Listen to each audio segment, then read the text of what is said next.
30/6/2024 এই রোগীটা চুয়াডাঙ্গা জেলা থেকে রাজশাহীতে চিকিৎসা নিতে আসছিল।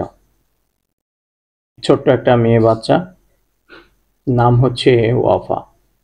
প্রধান যে কমপ্লেন ছিল সেটা হলো ASD, মানে ওনার হার্টের ওই বাচ্চাটার হার্টের এক সাইডে ফুটা আছে। এছাড়াও বাচ্চাটা খুব জরাজীর্ণ অবস্থা, ইমাসিয়েটেড ছিল, খুবই শুকনা ছিল, কিছু খেত না, ঠিক মতো দাঁড়াতে পারতো না, মুভমেন্ট ছিল না, এইরকম। আমি 30/6/24 চিকিৎসা দিই। গত 2 দিন আগে তারা আমার কাছে ফলো আপে আসছিল। শুনে নেন তারা কেমন আছে। তাইলে ওয়াফার সমস্যা ছিল, ওকে তো এখন ভালোই লাগতেছে আগের তুলনায়। এখন একটু হাঁটতে পারতে সব। কিন্তু টিউমার গুলো একটু হাঁটতে দেখেন, টিউমার গুলো একটু স্যার দেখেন না কি অবস্থা। আচ্ছা, দেখছি। পায়খানা কষা ছিল, খেতে টেতে চাই এখন? ওই সেরকমই খাই, মানে হাতে কি দিয়েছেন? ওই আপা দিল, ওই আন্টিটা দিয়েছে একটা বিস্কিট। তো এগুলো খাওয়াতে নিষেধ করেছি না, দিয়েছি তো কি হয়েছে? সুন্দর করে বলবেন। হাতে শুধু ধরে থাকে। খায় না।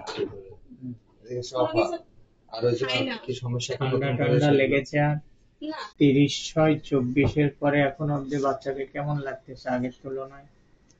এখন সবকিছুই টুকটাক ভালোই আছে, হাঁটতে পারতে সবই করে, কথা মতো সবই বলতে পারছে। না, ওর স্বাস্থ্য আগের তুলনায় ভালো লাগতেছে, ঠিক হয়ে যাবে, টেনশন নেই। তারপর একটু ওগুলা খেতে হয় না, ঠিক আছে? শক্তির একটু কম আছে স্যার, এই যে উঠে দাঁড়াতে একটু বাবা, ও এটা হবে আস্তে আস্তে। আর এখন এই যে কি সমস্যা না আশা করি শুনলেন।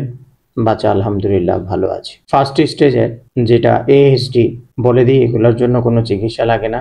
বাচ্চার একটু টেক কেয়ার করলেই বাচ্চা সুস্থতার দিকে যায়। তবে ফলো আপে রাখা দরকার, এবং আপনারা যদি প্রয়োজন মনে করেন একজন অভিজ্ঞ হোমিওপ্যাথি ডাক্তারের আন্ডারে যদি চিকিৎসা নেন, তাহলে খুব অল্প সময়ের মধ্যেই হার্টের ফুটা চলে যায়, বাচ্চাও সুস্থ হয়ে যায়। এই বাচ্চারা একটু উইক হয়, দুর্বল হয়, যেগুলো হোমিও ওষুধ খাওয়াতে থাকলে বাচ্চা তার নিজস্ব যে গ্রোথ, নিজস্ব যে জগৎ, সেখানে ফিরে যায়। আশা করি কেসটা দেখলেন এবং ইন্সপায়ার হলেন।